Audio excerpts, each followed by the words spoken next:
मातृ प्रणाम 1 2 3। या कुंदेन्दु तुषार हार धवला, या शुभ्र वस्त्राभिता, या वीणा वरदंड वंदित करा, श्वेत पद्मासना, या ब्रह्माच्युत शंकर प्रभृतिवीर, देवे सदा वंदिता, सा मां पातु सरस्वती भगवती, इह से सजाड्यापा, शुक्लां ब्रह्म विचार सा विपरमां, माध्यां जगद्व्यापिनी, वीणा पुस्तक धारिणीम् अभयदाम्, जाड्यां विकारापहाम्,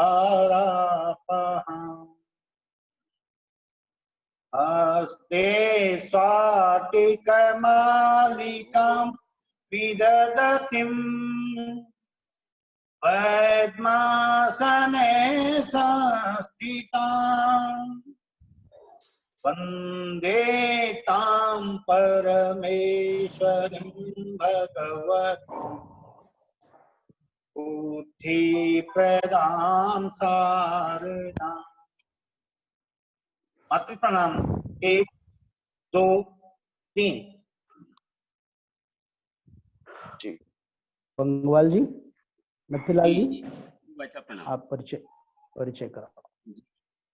जी भाई साहब प्रणाम। जी अभिषेक की आवाज आ रही है? जी आवाज आपकी आ रही है, बताइए जी, कराइए।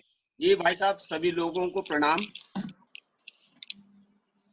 आज हम सब के लिए विद्या भारती उत्तराखंड में अपने ज्येष्ठ और वरिष्ठ सभी कार्यकर्ता जो शिक्षा के क्षेत्र में लगे हुए हैं, ऐसे सभी हम लोगों के लिए आज ये सौभाग्य का विषय है कि आज अपने बीच में अपने श्रीमान अवनीश भटनागर जी, आप राष्ट्रीय मंत्री विद्या भारती, और इसके अलावा आपके पास संस्कृति उत्थान न्यास के आप महामंत्री हैं।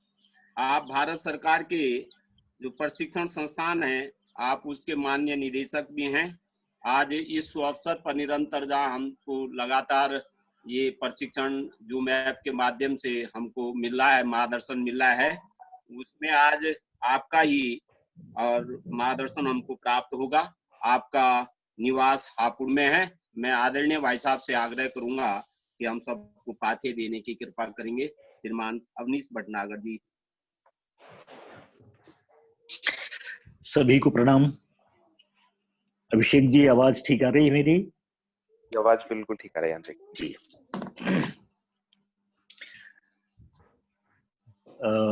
एक विषम प्रकार की परिस्थिति में हम सब लोग इस तकनीक के माध्यम से जुड़ रहे हैं आपस में। हम सब कार्यकर्ता, मैं इस समय पार्टिसिपेंट्स की सूची देख रहा हूं। कुछ बंधुओं के उपकरण का नाम आ रहा है गैलेक्सी या इस प्रकार का, इसलिए मैं उनको नहीं पहचान पा रहा हूँ। शेष सभी लोगों का नाम देखने से ध्यान में आया कि सब पर्याप्त वरिष्ठ कार्यकर्ता गण इसमें जुड़े हुए हैं, और ऐसे में मुझको लगता नहीं कि मुझको जो विषय दिया गया है उस पर मुझको कुछ विशेष और व्याख्यायित करने की आवश्यकता पड़ेगी। इसको आप ऐसा भी कह सकते हैं कि जिस विषय की चर्चा आज हम कर रहे हैं, यह वह विषय है जिसको हम पिछले 67 वर्षों से अपने विद्यालयों में उपयोग करने, लागू करने, उसको प्रत्यक्ष करने का प्रयास कर रहे हैं।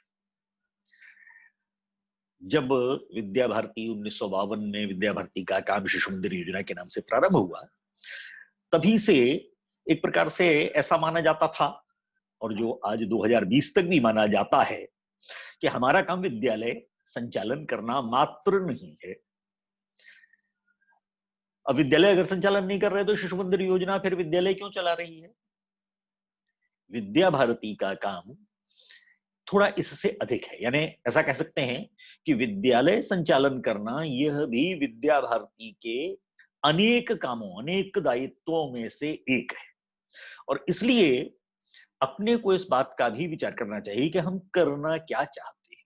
तो सभी वरिष्ठ कार्यकर्ताओं को इस बात की हम स्पष्टता सबको है कि विद्यालय संचालन के माध्यम से हम इस समाज का, इस राष्ट्र का निर्माण करने योग्य नई पीढ़ी, अगली पीढ़ी का निर्माण करना चाहते हैं। और वो कैसी पीढ़ी होगी, तो उस पीढ़ी के बारे में हमारा लक्ष्य, सामान्यतः विद्या भारती का लक्ष्य, उसका शीर्षक ही हमारा लक्ष्य, वो विद्या भारती का लक्ष्य नहीं, क्योंकि विद्या भारती अलग से कुछ ही नहीं है, हम सबको मिलाकर ही विद्या भारती है। और इसलिए विद्या भारती का लक्ष्य नहीं, हमारा लक्ष्य। उसकी वह पंक्ति अपने को ध्यान में आती है, किस प्रकार की युवा पीढ़ी का निर्माण करना है, जो शारीरिक, प्राणिक, मानसिक, बौद्धिक, नैतिक एवं आध्यात्मिक दृष्टि से परिपूर्ण हो, समुन्नत हो, परिपुष्ट हो। इस समाज के जो आज से 20 साल 25 साल बाद जो आज विद्यार्थी हैं, वे जब इस समाज में दायित्ववान, समाज को नेतृत्व करने की क्षमता से संपन्न बनेंगे, उस समय वे इस काम को ठीक प्रकार कर सके। और इसलिए इस सब प्रकार का विकास, इसको अपने यहां कहा गया सर्वांगीण विकास या समग्र विकास। अब इस सर्वांगीण विकास के माध्यम के रूप में हमने जो प्रयास किया, वह एक प्रकार तो वह है जो हम विद्यालय संचालन करते हैं, तो हम जिस बोर्ड से मान्यता प्राप्त हैं, जिससे हमने संबद्धता ली हुई है, उस संबद्धता के नियमावली के आधार पर हमको कुछ विषयों का कक्षा में शिक्षण करना होता है। भाषा पढ़ाई जाती है, संस्कृत और अंग्रेजी भी भाषाओं के तौर पर ही पढ़ाए जाते हैं, गणित है, विज्ञान है, सामाजिक विज्ञान है, ऐसे सारे प्रकार के विषयों का शिक्षण देने का काम अपने कक्षा कक्ष में करते हैं। परंतु यह शिक्षण वह विषयों का शिक्षण है, यह जीवन का शिक्षण है। और विद्या भारती का कोई आविष्कार नहीं, वास्तव में कहना चाहिए तो इस भारत के, इस देश के ऋषि मनीषियों ने अपना जो उद्देश्य तय किया, हमारा कैसा जीवन होना चाहिए, उसको सिखाने की जो विधा है, उसका नाम हमारे यहाँ शिक्षा या विद्या कहा गया। तो जब हम विद्या या शिक्षा की बात करते हैं, तो स्वाभाविक है वह जीवन की शिक्षा, जीवन की दृष्टि विकसित करने वाली शिक्षा होनी चाहिए, जीवन में सक्षम बनाने वाली शिक्षा होनी चाहिए। और इसलिए हमने, आप हिंदी, अंग्रेजी, गणित, विज्ञान, रसायन शास्त्र, भौतिक शास्त्र, जीव विज्ञान, गणित, सांख्यिकी, कुछ भी पढ़ाइए सिखाइए, परंतु अंततः उसको जीवन जीने की शिक्षा सिखाना, यह शायद सबसे प्रमुख आवश्यकता है। और इसलिए विद्या भारती ने विचार किया कि सर्वांगीण विकास का विचार करते हुए हमको किस प्रकार अपनी युवा पीढ़ी का निर्माण करना चाहिए। सर्वांगीण विकास यानी क्या, और उसमें जो आज का विषय है आधारभूत विषय, जिसको हमने कहा फंडामेंटल, अंग्रेजी में शब्द है आधारभूत, यानी इनके आधार पर ही जीवन की दृष्टि, जीवन का निर्माण यह होता है। और इसलिए हमने केवल बालक को अपने योग्य बनाना, अर्थात अच्छे मार्क्स लाना मात्र नहीं, वह सब प्रकार से विकसित हो, उसका जीवन सब प्रकार से इस देश के, समाज के लिए उपयोगी हो सके, इस प्रकार का विकास करने का विचार किया। आज के लिए विशेष बात यह भी है विचार करने की कि यह केवल हम सैद्धांतिक बात कर रहे हैं, या हमारे कक्षा कक्ष में, हमारे विद्यालय में, हमारे पाठ्यक्रम के साथ साथ भी इसका कोई उपयोग हो सकता है, इसको लेकर अपने को क्या करना चाहिए।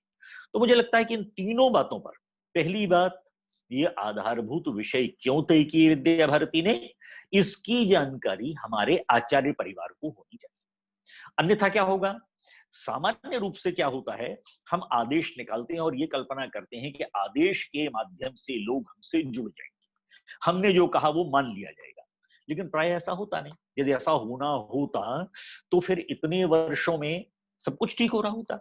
और बल्कि ऐसा कहना चाहिए कि हमारे अधिकार क्षेत्र, विद्या भारती के अधिकार क्षेत्र, प्रांत की हमारी इकाई के अधिकार क्षेत्र से कहीं अधिक व्यापक अधिकार क्षेत्र सरकारों का होता है। सरकारों के आदेश भी खूब निकलते हैं, लेकिन हम सब जानते हैं कि सरकारों के आदेशों का पालन नहीं होता। तो अब उसके पीछे कारण क्या? हम व्यक्ति को, जिसको पालन करना अपेक्षित है, उसको हम यह नहीं समझा पाते कि जो वह करने जा रहा है उसका वास्तव में कोई औचित्य, उसके पीछे कोई जस्टिफिकेशन, उसकी कोई आवश्यकता, उपयोगिता, अनिवार्यता है या नहीं।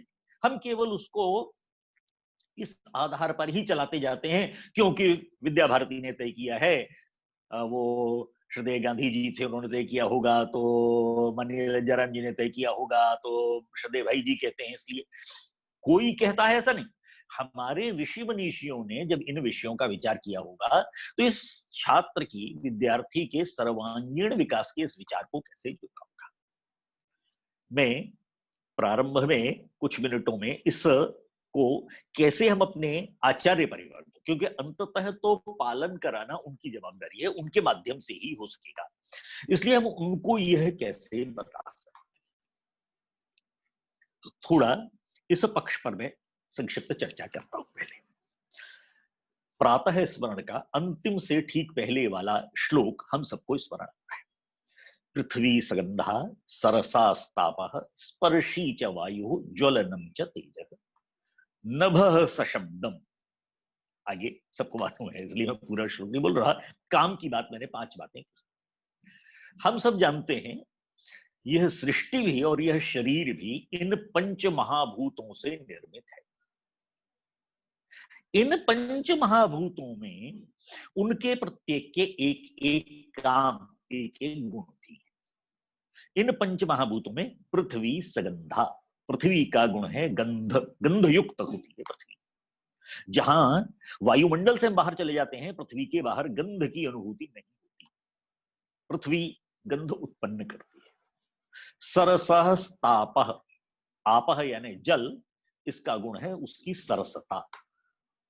स्पर्शी च वायु, वायु का गुण स्पर्श है। हमको पता कैसे लगती है वायु चल रही है?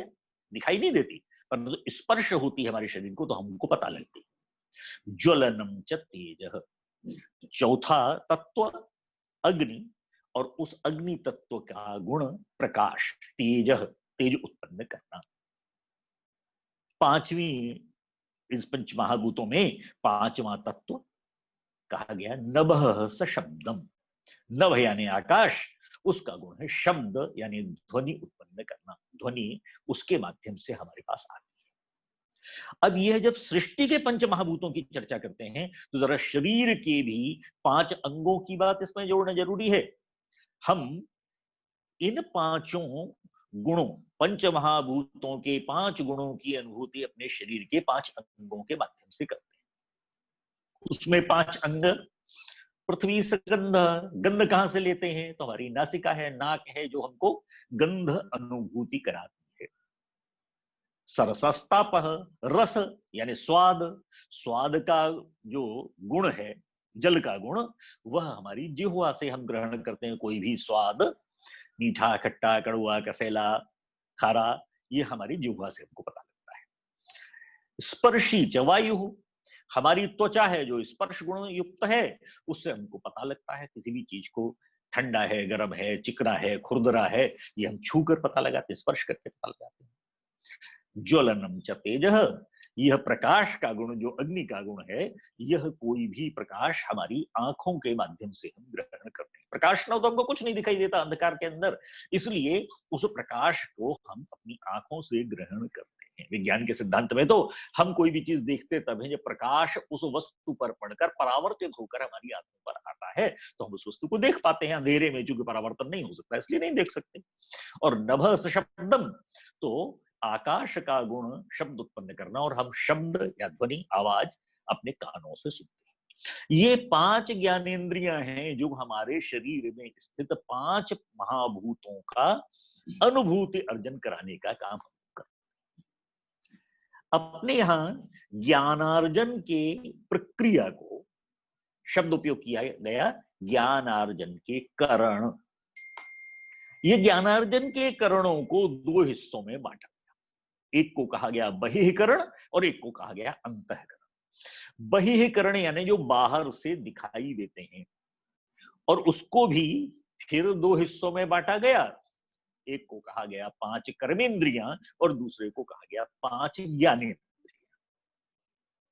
ये 5 कर्मेंद्रियां और 5 ज्ञानेंद्रियां। कर्मेंद्रियां उनका इसलिए नाम है क्योंकि वो कर्म करती हैं। ज्ञानेंद्रियां उनका नाम इसलिए क्योंकि वह ज्ञान अर्जन करती हैं, यानी अनुभूतियां करती हैं। यह दोनों तत्व मिलकर जो बहिःकरण कहे गए, 5 कर्मेंद्रिय और 5 ज्ञानेंद्रिय, मैं भी कर्मेंद्रियों की व्याख्या नहीं कर रहा हूं, हम सब लोग जानते हैं उनके बारे में।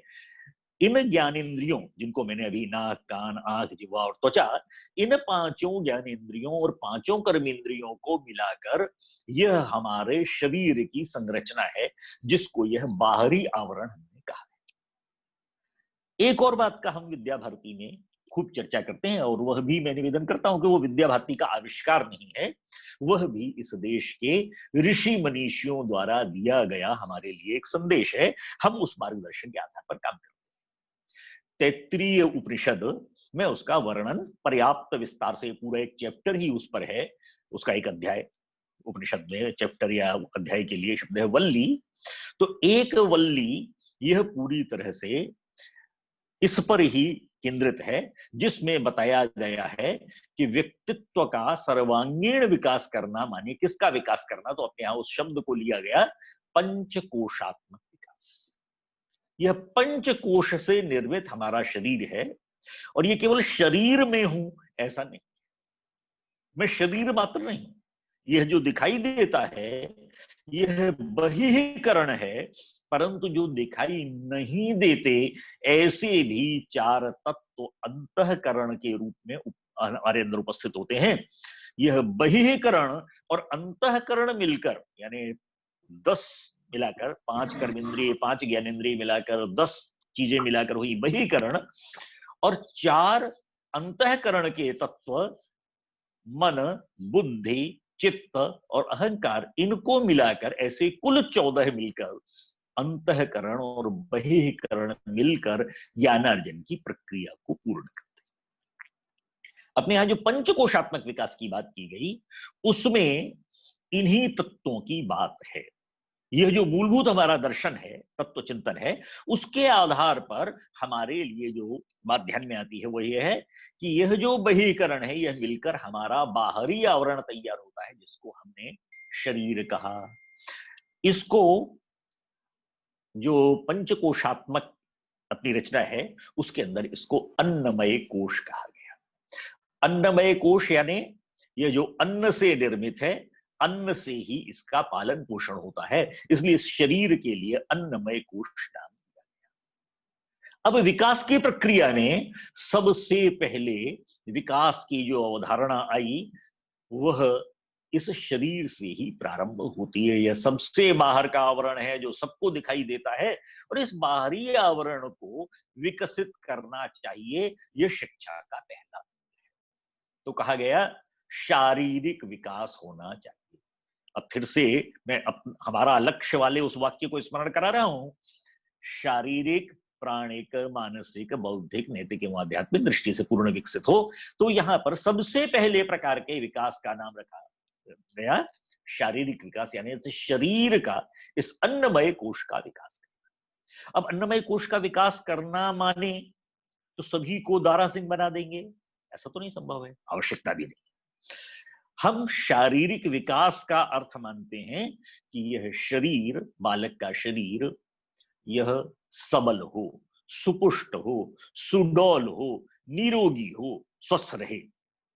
ऐसा बालक, जरा विचार कीजिए, अब चूंकि ज्ञानार्जन की प्रक्रिया से हम इसको जोड़ रहे हैं, तो जरा विचार कीजिए, ऐसा बालक जो बार बार अस्वस्थ हो जाता हो, आज पेट दुख रहा था, आज सिर दुख रहा था, आज बुखार आ गया था, ऐसा बच्चा पढ़ाई में भी अच्छा नहीं हो सकता। इसलिए ज्ञानार्जन की प्रक्रिया का पहला चरण शारीरिक विकास कहा गया, और इसलिए इस शारीरिक विकास को केंद्र में रखकर हमारे यहाँ अपने जो 5 आधारभूत विषय हैं उसमें इस पहले कोश के विकास के लिए हमने शारीरिक शिक्षा को अपने स्थान बनाया। मुझे लगता है ये मैं, आप सभी वरिष्ठ लोग हैं, आप में से अनेक लोग इस विषय को स्वयं भी कई कई बार शायद इस पर अपना बौद्धिक दे चुके हो। मैं केवल पुनर्स्मरण इसलिए कर रहा हूं कि हम अपने आचार्य परिवार के बीच में जब भी बातचीत करें तो उनको इसकी उपयोगिता क्या है, क्यों करना हमको, केवल आदेश है इसलिए नहीं, इसकी आवश्यकता वास्तव में बालक के सर्वांगीण विकास के लिए है, इसलिए इसको करना। इसलिए शारीरिक विकास, और शारीरिक विकास जैसा मैंने कहा कि वो सबलता, सुपुष्टता, सुडौलता, स्वास्थ्य, इन सब दृष्टियों से आवश्यक है।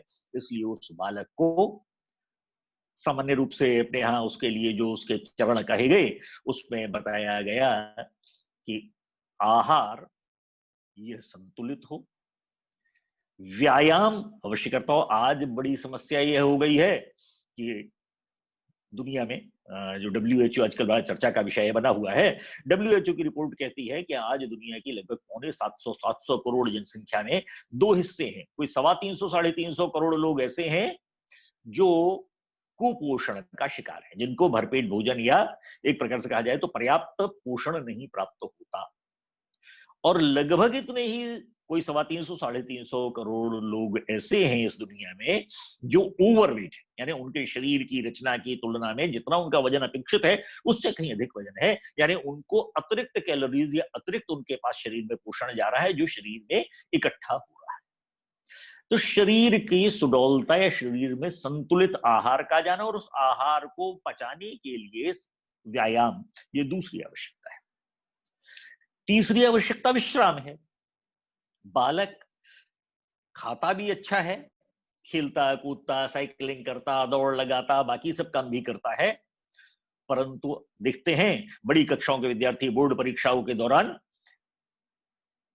रात में देर तक पढ़ते हैं, सुबह जल्दी उठकर पढ़ते हैं। और आजकल तो केवल पढ़ाई ही एकमात्र कारण नहीं रह गया, आजकल तो दूसरा कारण है मोबाइल और लैपटॉप पर जो दिन भर और रात भर चलता है। तो सामान्यतः वह काम शुरू ही रात में 10-11 बजे के बाद, जब परिवार के सब लोग सो जाते हैं तब बच्चा उसको शुरू करता है, नेट सर्फिंग जैसे कहते हैं, या विभिन्न प्रकार की चैटिंग चलती है रात में 2 बजे 3 बजे तक। अब शरीर का एक जो सिस्टम है, शरीर में एक इनबिल्ट सिस्टम, अंदर से बना हुआ एक सिस्टम है कि शरीर में दिन भर जो हमारे काम काज करने से, चलने फिरने से, व्यायाम करने से शरीर के सेल्स, कोशिकाएं टूटती फूटती हैं, उनकी मरम्मत करने का काम शरीर उस समय करता है जब हम विश्राम कर रहे होते हैं। हम लोग अनुभव करते होंगे, किसी दिन किसी कारण से रात को ठीक से नींद नहीं आई तो परिणाम क्या होता है, अगले दिन पूरे दिन किसी काम में मन नहीं लगता, सिर भारी रहता है। तो विश्राम तीसरी आवश्यकता है। शारीरिक विकास के लिए विश्राम पर्याप्त न मिलना तो शरीर कमजोर करने का कारण बनता है। चौथी आवश्यकता, कोई बालक अच्छा खाता है, आहार व्यायाम विश्राम, अच्छा खाता है, खेलता कूदता व्यायाम भी करता है, विश्राम भी करता है, 8 घंटे 10 घंटे सो भी लेता है, लेकिन चौथी आवश्यकता उसके साथ जुड़ी हुई है, स्वच्छता। चर्चा तो आज खूब चल रही है, प्रधानमंत्री जी का कार्यक्रम भी है, स्वच्छता अभियान, स्वच्छ भारत अभियान, सब कुछ, लेकिन बालक की व्यक्तिगत शारीरिक यह स्वच्छता यदि नहीं होगी, बच्चा खाता पीता खेलता कूदता खूब है लेकिन एक एक सप्ताह नहाता नहीं, तो वो स्वस्थ कैसे रहेगा। इसके साथ जुड़ी हुई पांचवी चीज है नियमितता। यह सभी काम यदि नियमित नहीं करता है तो भी स्वस्थ नहीं रह सकता, शारीरिक विकास अवरुद्ध होगा। आज उसने सुबह सुबह 7 बजे 8 बजे ही भरपेट भोजन कर लिया और अगले दिन उसके पसंद का भोजन नहीं बनाया है माने तो वो नहीं खा रहा है, तीसरे दिन खेलने चला गया मित्रों के साथ तो 3 बजे तक बिना खाए घूम रहा है। यह जो अनियमितता है सोने की, खेलने कूदने की, खाने पीने की, जीवन में यह नियमितता यह उसको स्वस्थ रहने का कारण बना। यह 5 बातें ये शरीर से जुड़ी हुई हैं। एक छठी बात जो स्वस्थ रहने के लिए शारीरिक शिक्षा की दृष्टि से आवश्यक है, वह शरीर का विषय नहीं, वह मन का विषय है, और वह है सद्विचार। आप जरा कल्पना कीजिए अपने ही विद्यालय, अपनी कक्षा के किसी ऐसे विद्यार्थी की जो दिन भर, और विद्यालय कक्षा छोड़ दीजिए, परिवार में, पड़ोस में जो दिन भर लड़ता झगड़ता है, भाई बहनों से, मित्रों से, माता पिता से, हर बात पर विवाद करता है, हर चीज में जिद करता है, हर समय चिड़चिड़ाता रहता है, कुड़ता रहता है, किलसता रहता है। आप जरा सोचिए ऐसा विद्यार्थी, ऐसा बालक, कैसे, बालक नहीं बड़ों को भी वही स्थिति है, ऐसे का शारीरिक विकास कैसा होगा। इसलिए शारीरिक क्षमता का विकास माने, क्योंकि अपने दिमाग में जैसे ही विद्यालयों में हम बात करते हैं तो शारीरिक माने, मैं तो जी केमिस्ट्री पढ़ाता हूं, मेरा शारीरिक से क्या मतलब है? मैं तो हिस्ट्री पढ़ाता हूं, ज्योग्राफी पढ़ाता हूं, मैं तो हिंदी पढ़ाता हूं, अंग्रेजी पढ़ाता हूं, ये शारीरिक विषय तो वो पीटीआई सर जो कहलाते हैं, जो मैदान में ले जाकर खेल कराते हैं, उनका काम है, मेरे से मतलब इसका नहीं। तो ऐसा नहीं है। ये जो 6 बातें मैंने निवेदन की हैं, ये सब शारीरिक विकास की बात है। शारीरिक शिक्षा माने केवल खेल कूद नहीं, खेल कूद भी शारीरिक शिक्षा का एक प्रकार है। इसलिए शारीरिक विकास के लिए जो कुछ भी किया जाता है, शरीर को सबल, सुपुष्ट, सुडौल, संतुलित बनाने के लिए, निरोगी बनाने के लिए जो भी कुछ करना वह शारीरिक शिक्षा का अंग है। इसलिए वह कोई भी विषय बताते हुए आहार के बारे में पीटीआई सर बताएंगे थोड़े, यह तो विज्ञान के आचार्य जी भी बता सकते हैं, ये हिंदी और अंग्रेजी पढ़ाने वाले आचार्य जी भी बता सकते हैं क्या खाना और क्या नहीं खाना। आज जिस तरीके से धीरे धीरे जो शुद्ध भोजन, घर का बना हुआ भोजन था, उसके बजाय जिस तरीके से बाजार के भोजन, जिस प्रकार से जंक फूड, फास्ट फूड का प्रचलन कम से कम नगरों महानगरों में तो बढ़ ही गया है, धीरे धीरे ग्रामीण क्षेत्रों में भी बढ़ रहा है, वह एक चिंता का विषय है, क्योंकि उससे कोई पोषण नहीं मिलता। बच्चे कुरकुरे खा रहे हैं, वेफर्स खा रहे हैं, चिप्स खा रहे हैं, कोल्ड ड्रिंक पी रहे हैं, उनके लिए स्वाद के लिए तो ठीक हो सकता है, लेकिन अंततः उससे शरीर को कौन सा पोषण मिल रहा है, जरा इसके बारे में बातचीत करने की आवश्यकता है। यह कोई भी आचार्य जी कर सकते हैं। और मैं इस सारी बात को इसके साथ भी जोड़ रहा हूं, वर्तमान जो परिस्थिति चल रही है लॉकडाउन की, ये अभी जल्दी समाप्त होती नहीं दिखाई देती। ऐसी परिस्थिति में हम अनेक स्थानों पर हमारी ऑनलाइन कक्षाएं शुरू हो गई हैं, हम अपने विद्यार्थियों तक घरों तक पहुंच रहे हैं, घरों तक माने हमारा ये जो टेक्नोलॉजी है इसके माध्यम से उनके घरों में पहुंच रहे हैं, हम अपना कोर्स पूरा करा रहे हैं, अपने अपने विषय पढ़ा रहे हैं। क्या इन विषयों के साथ में बीच में भैया बहनों को या उनके माता पिता को हम शारीरिक शिक्षा का भी कुछ एक आध टिप, एक आध छोटी छोटी बात बता सकते हैं? बालक समय पर खाए, ये आप नहीं देख सकते, आप तो विद्यालय के समय में ही एक बार कर सकते हैं ना, मध्यावकाश में बालक टिफिन लेकर आया और उसने पूरा खाया कि नहीं खाया ऐसे चेक कर लेते हैं। बाकी दिन में वो किस समय खाता है, कब खाता है, छुट्टी के दिन कैसा करता है, नहीं मालूम है। इसलिए अभी चूंकि बालक घर में है, इसलिए उसके माता पिता से बात करके हम उनको उसके शारीरिक विकास की ये छोटी छोटी बातें बता सकते हैं। उसके स्वभाव में नियमितता आए, दिनचर्या के अनुसार। हम वो दिनचर्या के प्राय बच्चे बनाते तो हैं, लेकिन वो या तो स्कूल की होती है या तो एक कॉपी के कागज पर सामान्यतः पिछले पेज पर लिखी हुई होती है, इतने बजे जगना, इतने बजे खेलना, इतने बजे खाना, इतने बजे स्कूल जाना, परंतु वो जीवन के व्यवहार में नहीं आती है। इसलिए उस दिनचर्या की कोई औचित्य, कोई उपयोगिता नहीं रहती। आवश्यकता है कि हम उन बालकों को यह बता सकें, भैया बहनों को, भैया बहनों से भी अधिक आवश्यकता, क्योंकि आहार के बारे में विचार करना घर में माता का काम है। इसलिए क्या आहार देना, स्वाद के बजाय स्वास्थ्य का विचार करते हैं। इसलिए शारीरिक शिक्षा के इस पक्ष की चर्चा इन वर्तमान परिस्थितियों में अपना जब विषय हम प्रस्तुत कर रहे हैं, उसके बीच में शायद 30 सेकंड लगेंगे, 1 मिनट लगेगा अधिकतम, केवल ये बताना, केवल इतना ही पूछना, तो आज क्या क्या खाया भाई, कितने बजे भोजन किया था, व्यायाम किया कि नहीं किया, कितने बजे किया, कितनी देर का व्यायाम श्रृंखला की, 5 मिनट किया, 10 मिनट किया, खेले कि नहीं खेले, क्योंकि इस समय शायद बहुत सारे स्थानों पर बाहर उसे खेलने जाने की अनुमति नहीं होगी, महानगरों में, नगरों में तो बिल्कुल ही नहीं होगी। तो शारीरिक हुआ कि नहीं उसका, आहार ठीक लिया कि नहीं उसने, व्यायाम किया कि नहीं किया उसने, विश्राम कितने घंटे सोया, अतिरिक्त तो सोया, ये भी तो शरीर को नुकसान करने वाली बात है, आलस से बढ़ रहा है शरीर में। इसलिए इन सारे तत्वों पर विचार करते हुए उसको शारीरिक शिक्षा, उसको और उसके परिवार को देना। शारीरिक शिक्षा, ये शरीर रूपी जो हमारा ये बाहर दिखाई देने वाला तत्व है, इसको संचालन करने वाला तत्व है, वह है प्राण तत्व।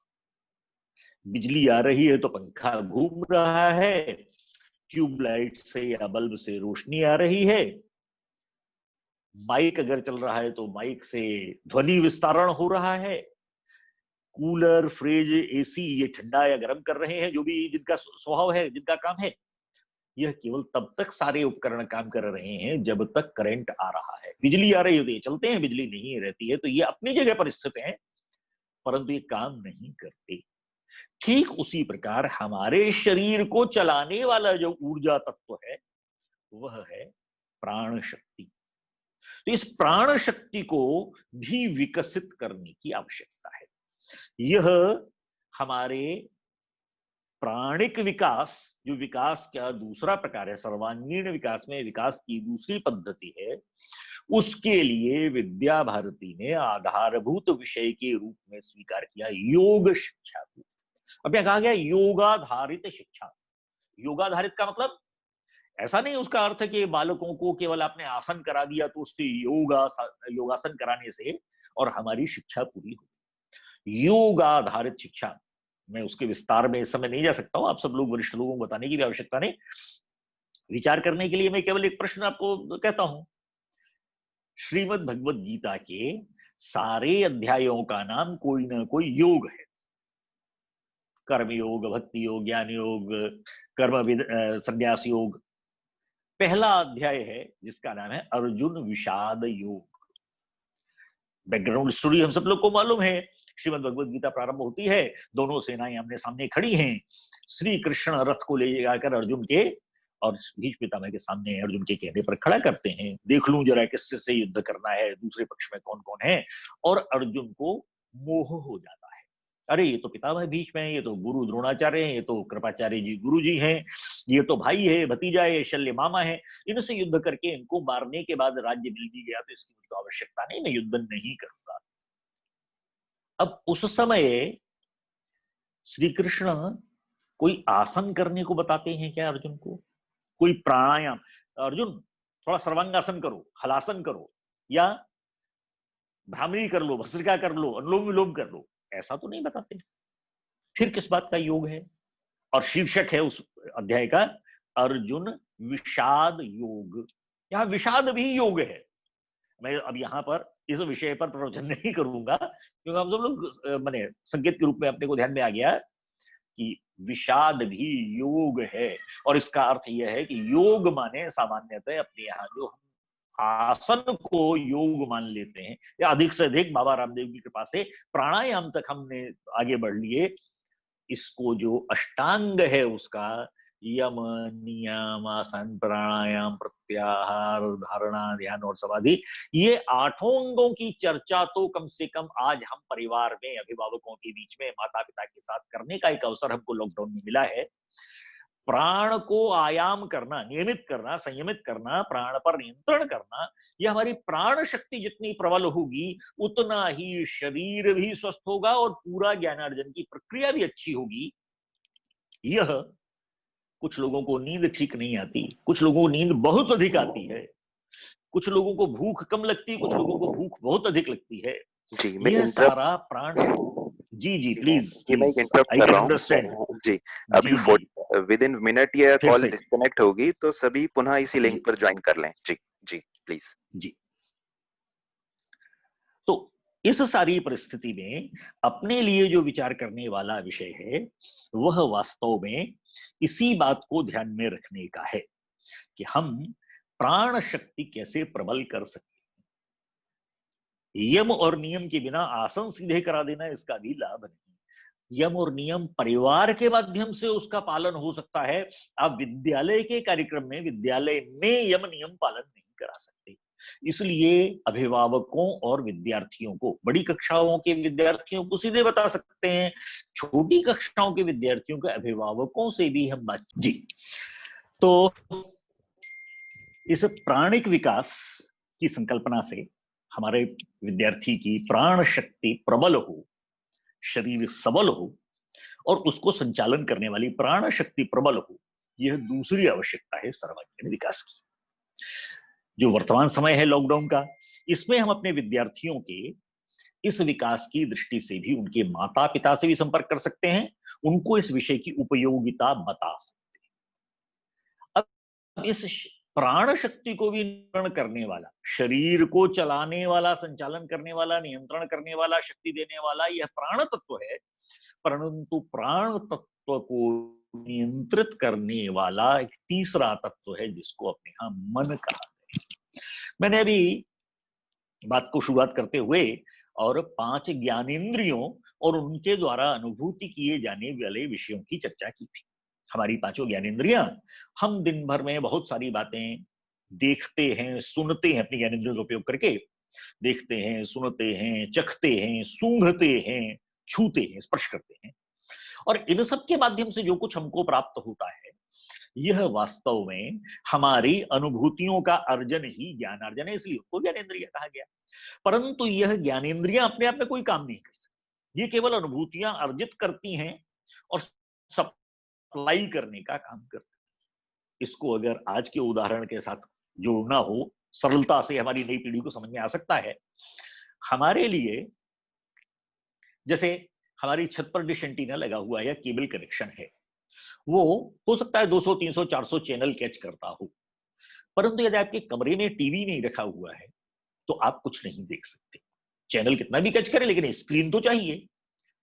यह स्क्रीन, यह हमारा मन है। इस मन रूपी स्क्रीन पर जितनी भी अनुभूतियां आ रही हैं, हमने जो कुछ देखा, जो सुना, जो चखा, स्वाद लिया जिस चीज को छू कर देखा, जिस चीज को सूंघ कर देखा, इन सारी पांचों बातों की अनुभूतियों का संकलन स्क्रीन है, तो आप उसके लिए अंग्रेजी का शब्द कहूंगा डिस्प्ले, जिस पर प्रस्तुत हो रही हैं, वह स्क्रीन हमारा मन है। इस मन रूपी स्क्रीन पर आने वाली जानकारियों में, मैं इसी बात को पहले पूरा करता हूं, फिर इसको थोड़ा व्याख्यात करूंगा।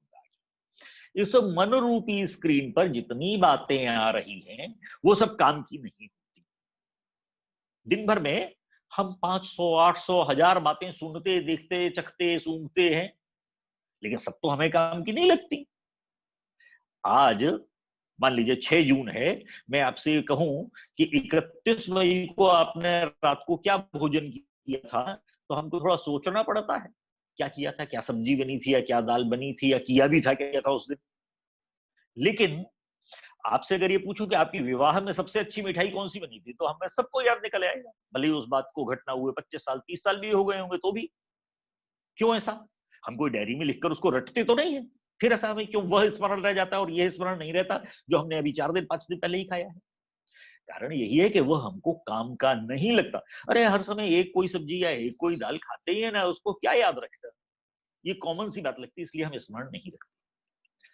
मन रूपी स्क्रीन पर आने वाली जानकारियों में से जो जो काम की बातें हैं, उन बातों को हम अपने अंदर बने हुए एक हार्ड डिस्क में, अब कंप्यूटर की बात चल रही है इसलिए कंप्यूटर के उदाहरण जोड़ रहा हूं, हार्ड डिस्क में सेव कर लेते हैं। अभिषेक जी जुड़े हुए हैं इसलिए कंप्यूटर, और हम सब लोग भी तो अब टेक्नोलॉजी वाले हो गए ना, इस समय जूम पर बातचीत कर रहे हैं। हार्ड डिस्क में सेव कर लिया जाता है जो जो कुछ काम करता है। दिन भर में हमने 500 नई बातें, नई या पुरानी जो भी बातें सुनी, देखी, और 500 में से केवल 50 हैं जो काम की। इन 50 चीजों को यह प्रिजर्व करना, सेव करने का काम हो जाता है। हमारे अंदर बना हुआ जो सिस्टम है, इनबिल्ट सिस्टम, वह कर लेता है। अब यहां पर 2 उपकरणों की चर्चा, एक तो मैंने कहा हार्ड डिस्क है जिसमें काम की बातें संकलित हो जाती हैं, और दूसरा ये काम करता कौन है। मोबाइल में तो आप जितने अतिरिक्त आ जाते हैं आपके पास संदेश व्हाट्सएप पर या एसएमएस, उनको आप डिलीट करते हैं। यहां कौन डिलीट कर रहा है? तो यहां डिलीट करने का भी इनबिल्ट सिस्टम है। कंप्यूटर की भाषा में उसको कहते हैं फिल्टर, छन्नी, सामान्य जिससे हम आटा या चाय छानते हैं, वह छन्नी। यह छन्नी बुद्धि है। इस बुद्धि रूपी छन्नी के माध्यम से जो काम की बातें हैं, उपयोगी बातें हैं, स्मरण रखी जाने वाली बातें हैं, वह उस हार्ड डिस्क जिसका नाम हमारे शिक्षा दर्शन में चित्त है, उसमें सेव हो जाती है। चित्त में सेव करने या न सेव करने का ऑप्शन, ये विकल्प उपयोग कौन करता है? तो हमारी बुद्धि है, जो यह निर्णय करती है कि ये बात काम की, उपयोगी, आगे स्मरण रखे जाने योग्य है या नहीं। योग्य है, सेव कर देगी चित्त में, योग्य नहीं है, डिलीट कर देगी। हमें पता भी नहीं लगता कब डिलीट हो गई, कब सेव, लेकिन बाद में वो सेव होती तो हमको ध्यान में आ जाती। बहुत पुरानी भी कोई घटना हमको स्मरण आती है तो कहां रहती है? वो हार्ड डिस्क में पड़ी हुई थी, आवश्यकता के पड़ने पर हमने उसे उस स्टोर में से, हार्ड डिस्क में से निकाल लिया, उस डाटा को अपनी स्क्रीन पर फिर से भेज दिया। यह जो तीनों तत्व हैं, मैंने शुरू में ही कहा था, यह हमारा अंतःकरण चतुष्टय का अंग, हमने जो भी कुछ प्राप्त किया, अनुभूतियां अर्जित की, वो मन रूपी स्क्रीन पर दिखाई दी, डिस्प्ले हुई। इस मन रूपी स्क्रीन से बुद्धि रूपी फिल्टर ने काम की, उपयोगी, स्मरण रखे जाने योग्य बातों को चित्त रूपी हार्ड डिस्क में सेव कर दिया और बाकी को डिलीट कर दिया। अब जरा सोचिए, जो चीजें इस चित्त रूपी हार्ड डिस्क में सेव हो गई वही ज्ञान अर्जन हुआ आपका। जो बातें भूल गए, जिन बातों को डिलीट कर दिया बुद्धि ने, वो ज्ञान का अंग कैसे हैं? आवश्यकता पड़ने पर आपको स्मरण नहीं आती है वो बातें। इसलिए हमारे यहां ज्ञानार्जन की इस प्रक्रिया को ऐसा माना गया कि जो कुछ बुद्धि से छान कर इस फिल्टर के माध्यम से चित्त रूपी हार्ड डिस्क में सेव हो गया है, वही ज्ञान है, वही भविष्य में जीवन में हमारे काम में आता है, उपयोग में आता है। इसलिए विकास की आगे की प्रक्रिया में मन का विकास, इसको कहा गया मानसिक रूप से विकसित। अब मन का विकास माने क्या? मन तो कोई दिखाई देने वाली चीज नहीं है, बुद्धि दिखाई देने वाली, चित्त दिखाई देने वाली वस्तु है नहीं। आपके शरीर में कहा है, पूरे शरीर का पोस्टमार्टम भी डॉक्टर करते हैं तो मन बुद्धि चित्त दिखाई नहीं देते। इस मन का विकास करना, यानी मन का काम क्या? मन का काम है कल्पनाएं करना, छवियां, इमेजेस निर्मित करना। मन का काम है तरह तरह की बातों में विभिन्न विकल्पों को खोजना, विकल्प करना, संकल्प करना, अच्छी बातें खोजना, बुरी बातें खोजना। यह मन का कार्य है। मन को विकसित करने का अर्थ है मन की कल्पना शक्ति को बढ़ाना। यह कल्पना शक्ति जितनी अधिक व्यापक होगी उतना ही अच्छा व्यक्ति का विकास होगा। मन के अंदर उदारता का विकास करना, यह जितना अधिक होगा, हम कहते हैं ऐसा व्यक्ति ही समाजोपयोगी है। हम तो व्यक्ति को समाजोपयोगी, राष्ट्रोपयोगी बनाने की बात करते हैं। मन के अंदर उदारता के भाव का विकास करना, यह भी मन का विकास है। और इसलिए इस मानसिक विकास के लिए मन विकसित कैसे होगा? तो मन को विकसित करने की पहली शर्त है मन का शांत होना, मन का एकाग्र होना, मन का अनासक्त होना। मन शांत होगा, मन एकाग्र होगा और अनासक्त यानी दूसरी उलझनों में नहीं फंसा हुआ होगा, तो वो कुछ भी सीख सकता है। इसलिए सीखने की हम बात तो एक ही कर रहे हैं ना, ज्ञानार्जन की प्रक्रिया। ज्ञानार्जन क्यों? जिससे सर्वांगीण विकास हो सके।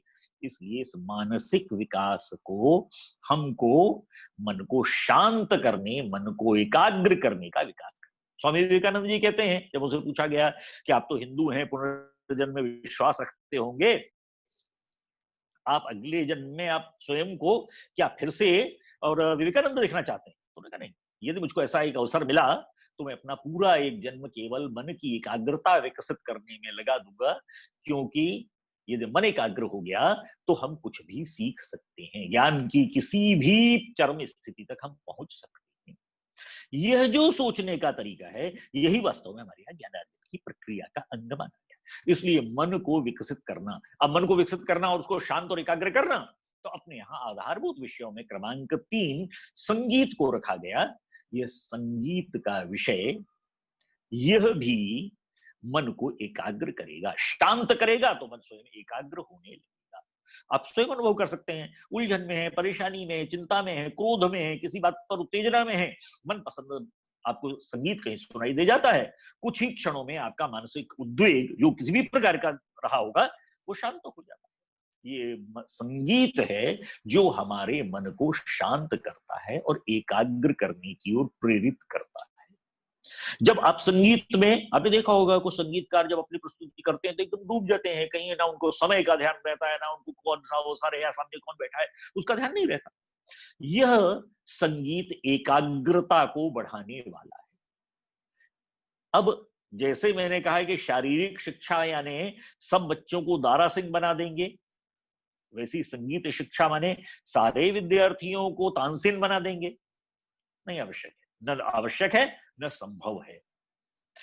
संगीत शिक्षा माने तानसेन न बना सकें, कानसेन बना सकते हैं क्या? हमारा विद्यार्थी कान से सुनकर रस लेना सीख सकता है क्या? यदि इतना भी हो गया तो मुझे लगता है कि हमने उसको संगीत की प्रारंभिक शिक्षा दे दी। उसके मन की शांतता और एकाग्रता के लिए हमने आधार उत्पन्न कर दिया। आगे जिसको रुचि है वो सीखेगा, उसको विषय के रूप में उसको आगे अपना ज्ञान बढ़ाने के लिए सीखना है तो अपने आप किसी न किसी गुरु को खोज लेगा, सीखेगा। परंतु जितनी मूलभूत आवश्यकता है, हम बात ही मूलभूत आधारभूत की कर रहे हैं ना, आधारभूत आवश्यकता है उसको संगीत की इतनी शिक्षा दे दे। मन सीखने की प्रक्रिया का दरवाजा है। अनुभूतियां स्क्रीन पर सब कुछ भेज रही हैं, अब इसमें से काम की बातों को अंदर ले जाने की आवश्यकता है। और मैंने कहा कि मानसिक विकसित होने के बाद अनुभूतियां, कल्पनाएं जरा तेज होने लगेंगी, लेकिन इसमें से काम की बातों को रखना और बाकी चीजों को हटाना, जरा इस पर भी विचार करने की बात है। और इसलिए चौथे तत्व, चौथे विकास के तत्व की भी बात करें और चौथे आधारभूत विषय की बात।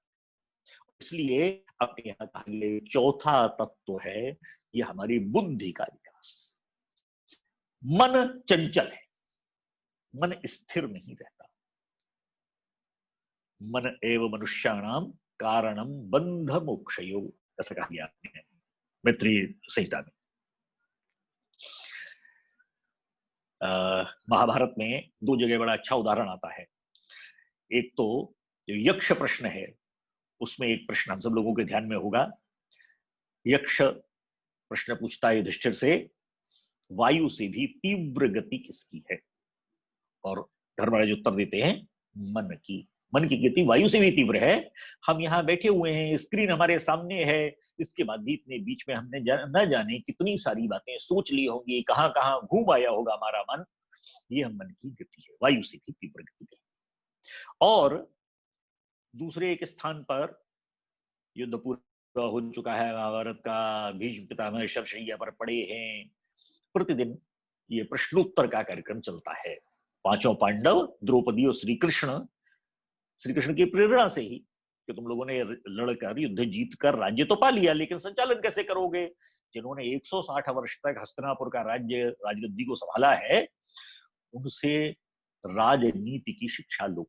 अब उसी समय ये सारे प्रश्न होते हैं। उसमें एक प्रश्न पूछते हैं युधिष्ठिर, पितामह आपका नाम तो देवव्रत था, परंतु आपने इतनी भीषण प्रतिज्ञा की कि आपका नाम भीष्म प्रसिद्ध हो गया, तो कहते हैं कि मन की गति तो बड़ी चंचल है, मन तो बहुत चलायमान रहता है, आपने उस पर नियंत्रण कैसे कर लिया है? तो हमें मन की गति के विषय में उपदेश कीजिए।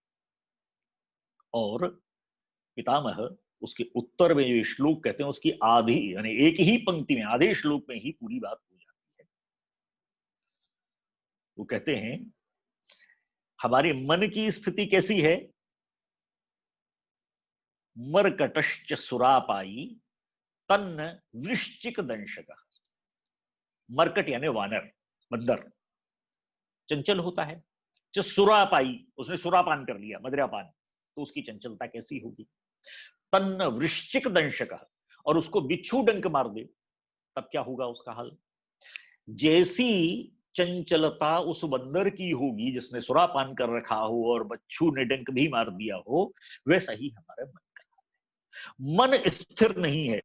मैंने कहा शरीर पर नियंत्रण करने वाली प्राण शक्ति को नियंत्रण करने वाली मन, लेकिन मन भी चंचल, इसलिए उस पर भी नियंत्रण चाहिए। और मन पर नियंत्रण करने वाला बुद्धि की। मन संकल्प विकल्प करता है, मन आगे पीछे सोचता है, मन विकल्प उपस्थित करता है, मन कल्पनाएं करता है, बुद्धि निर्णय करती है। बुद्धि इन प्राप्त जानकारियों के आधार पर संश्लेषण करती है, विश्लेषण करती है, तुलना करती है, तर्क करती है, उसमें से उचित अनुचित पहचानती है, जिसके लिए अपने यहाँ शब्द उपयोग किया विवेक।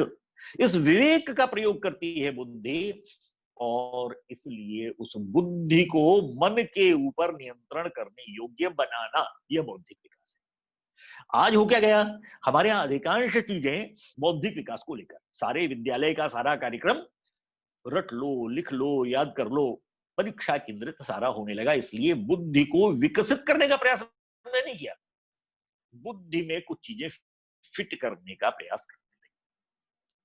बुद्धि का विकास में बालक जीवन पर्यंत माता पिता का या आपकी उंगली पकड़कर नहीं चलने वाले शिक्षकों की, वह अपने जीवन के निर्णय स्वयं कर सके, और इसलिए वह क्या अच्छा क्या बुरा क्या सही क्या गलत इसको ठीक से पहचान सके, समझ सके। इसके लिए आवश्यक है कि उसको बौद्धिक विकास करना होगा।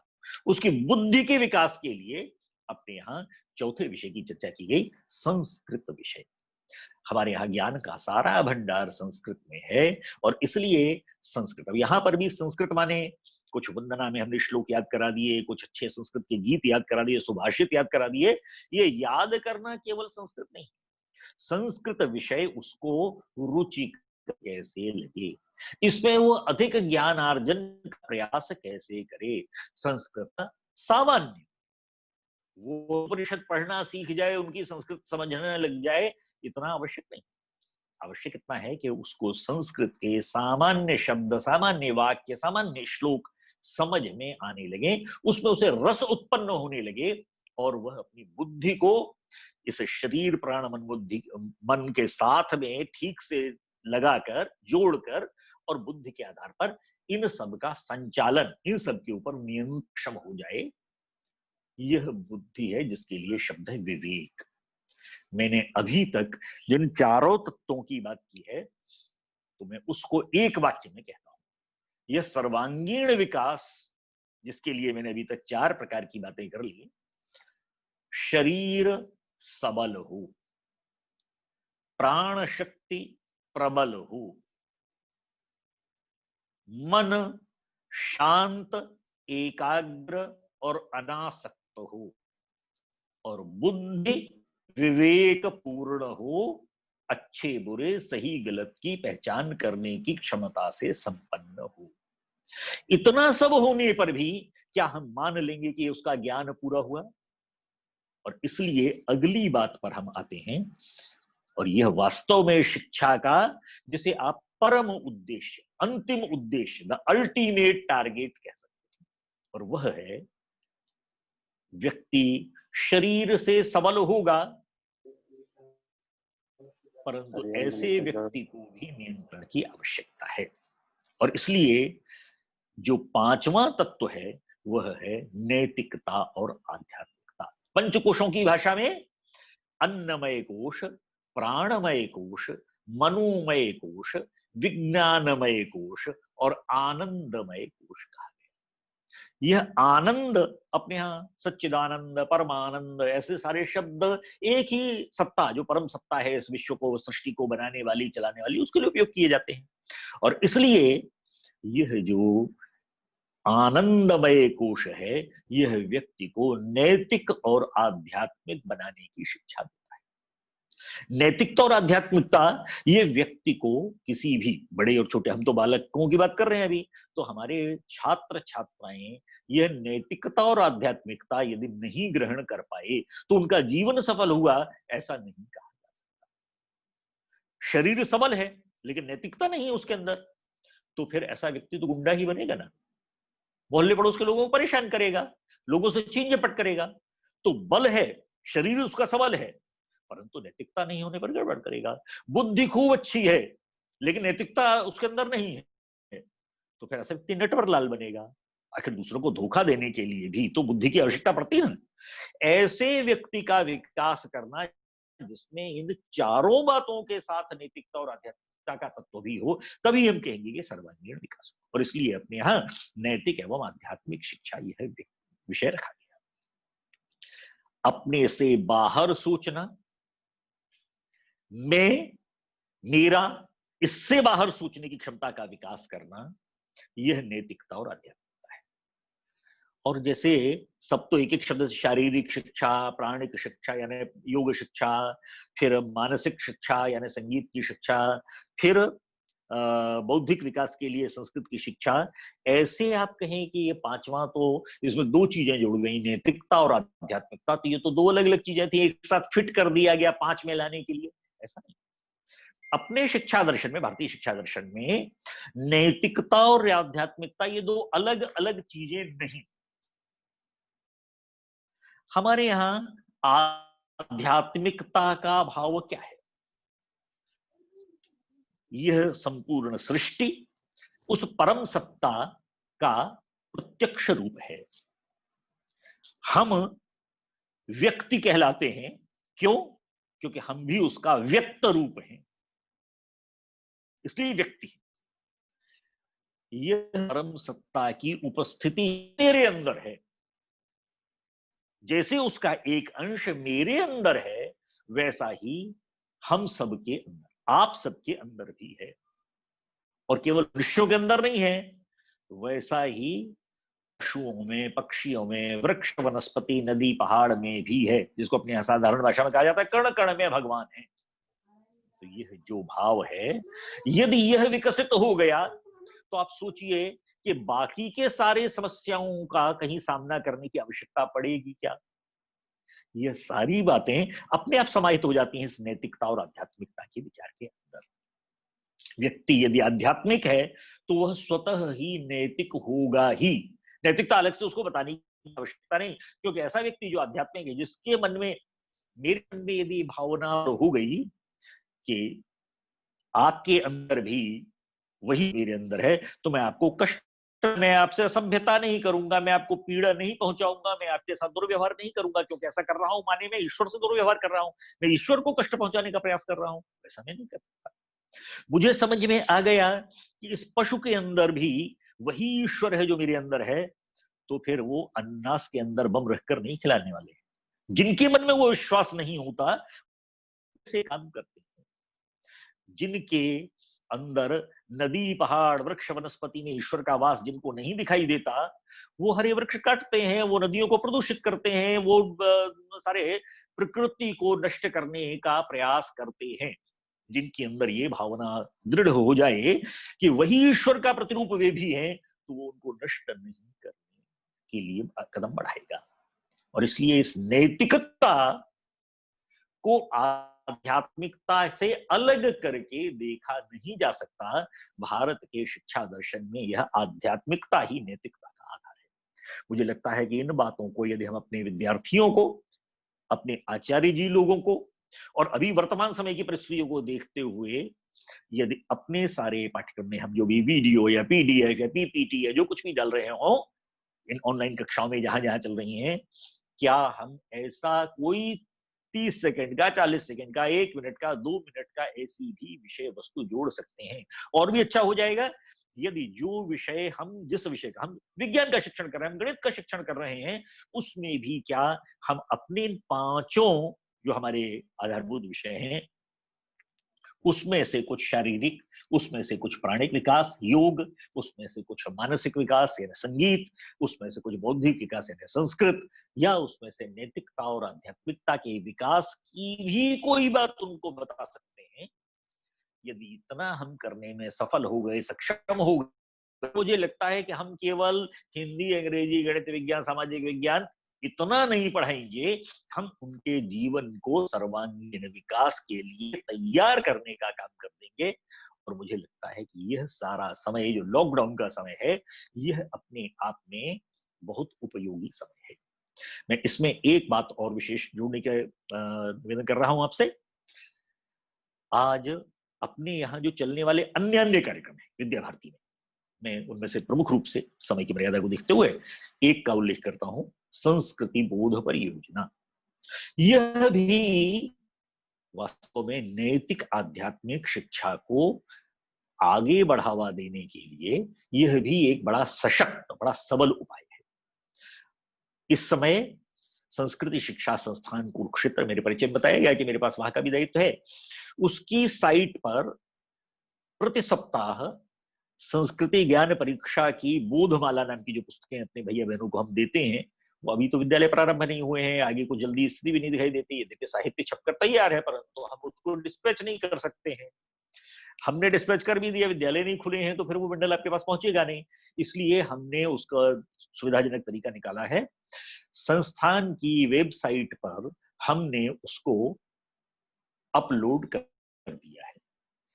प्रति सप्ताह एक चैप्टर हर कक्षा का, हम लोग जानते हैं कक्षा चतुर्थी से प्रत्येक कक्षा की जो संस्कृति ज्ञान परीक्षा होती है उसका जो मैटर है, एक चैप्टर हम प्रति सप्ताह उस पर अपलोड कर देते हैं। एक सप्ताह विद्यार्थी उसको जब सुविधा हो तब पढ़ें, क्योंकि वो उनके मोबाइल पर खुल सकता है, और लिंक अगर आपने उनको फॉरवर्ड कर दिया तो वो कभी भी उसको खोल सकते हैं। और एक सप्ताह बाद हम उस पर आधारित 15-20 से लेके 40-50 तक छोटे छोटे प्रश्न उस पर डाल देते हैं। ये परीक्षा नहीं है, परीक्षा से नहीं जोड़ रहे उसको, केवल बच्चे अपनी रुचि से उसको पढ़े, आनंद लेने के लिए पढ़े, और उसके आधार पर उसमें से कुछ प्रश्नों के उत्तर मन से खोजने की कोशिश करें। हो सकता है उस चैप्टर को दोबारा खोलकर और उसमें से वो प्रश्न का उत्तर छाटें, परंतु इस बहाने वे इसका स्वाध्याय कर सकेंगे।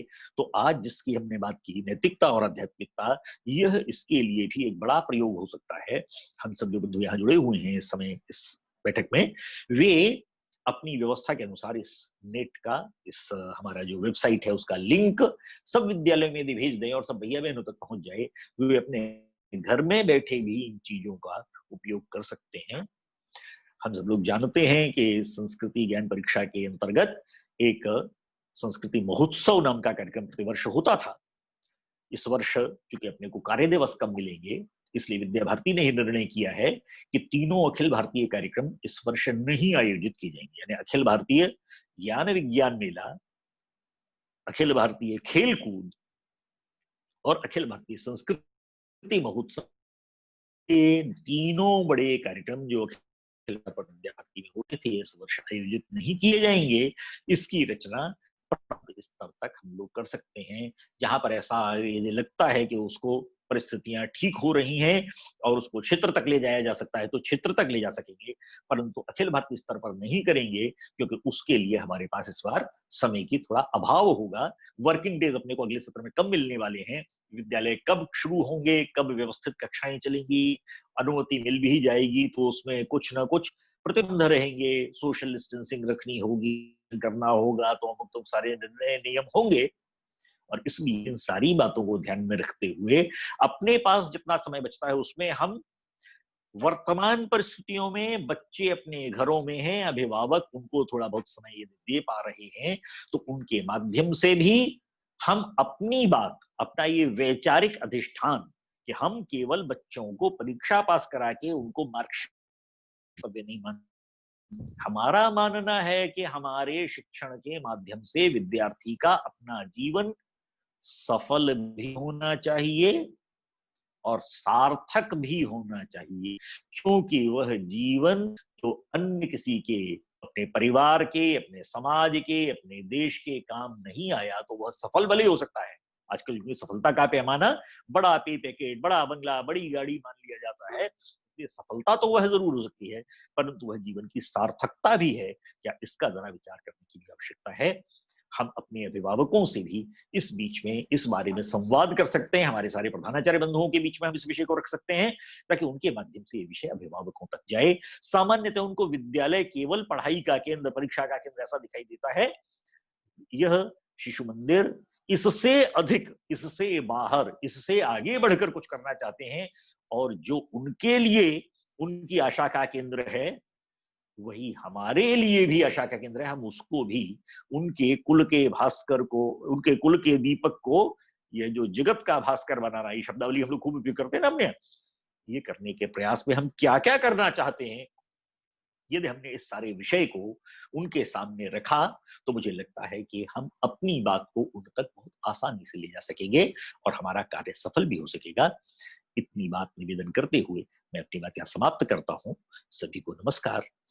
शायद अपने पास इस दूसरे फेज में कुछ मिनट और होंगे, अगर आप में से किसी का कोई प्रश्न है तो वो कर सकेंगे, अन्यथा मैं वापस विजय पात्रा को सौंपता हूँ। सभी को जी जी।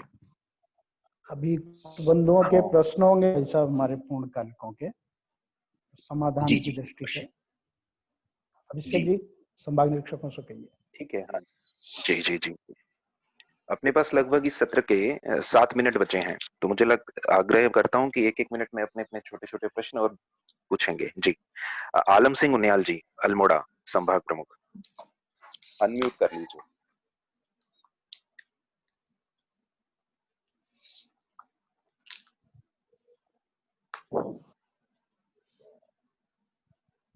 जी आलम जी बताइए। सर्वांगीण विकास के लिए। हेलो आलम जी, आवाज आ रही है? जी भाई साहब, मेरी आवाज नहीं आ रही है? जी अब आ रही है, बताइए। प्रणाम भाई साहब। जी नमस्कार आलम जी।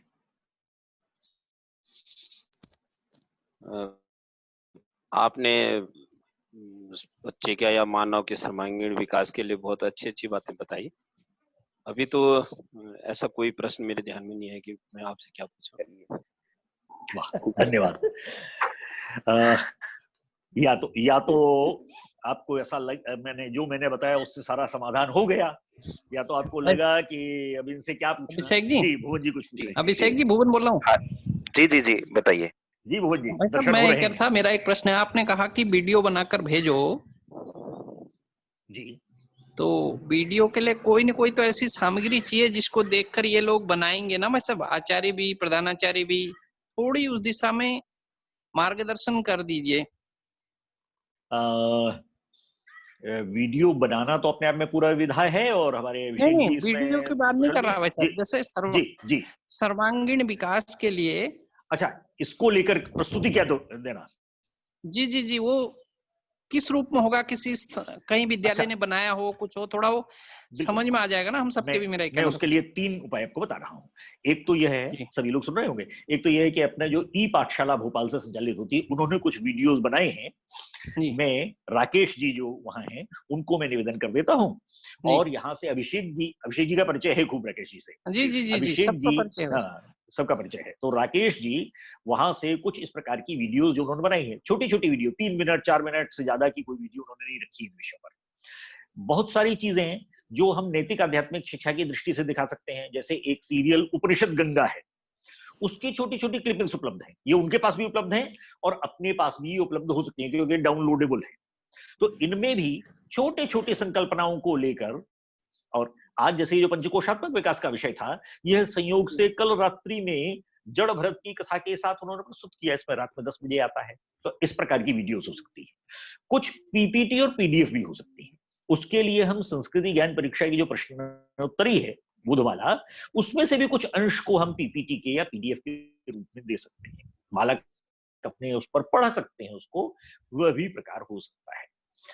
अपने पास रामायण और महाभारत के विभिन्न ऐसे प्रसंग जो उनके जीवन को प्रभावित कर सकते हैं, वे हो सकते हैं। संस्कृत की दृष्टि से कुछ श्लोक और उनकी व्याख्या, इस प्रकार की कुछ चीजें हो सकती हैं।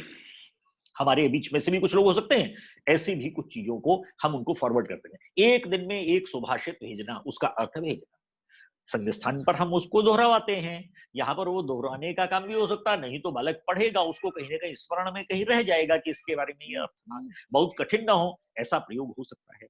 हम उसको प्राणायाम के कुछ करने को बता सकते हैं प्रतिदिन। परिवार को भी आग्रह कर सकते हैं, माता पिता को, भाई इसको करवाइए, आप लोग भी करेंगे तो स्वस्थ रहेंगे। बाबा रामदेव की स्क्रीन का भी मदद ली जा सकती है।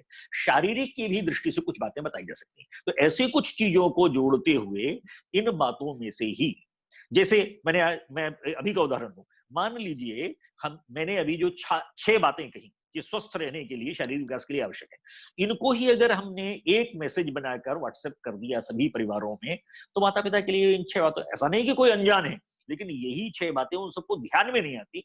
इस प्रकार की कुछ चीजों से शुरुआत की जा सकती है। तो विभिन्न स्रोतों से हम इसको ले सकते हैं।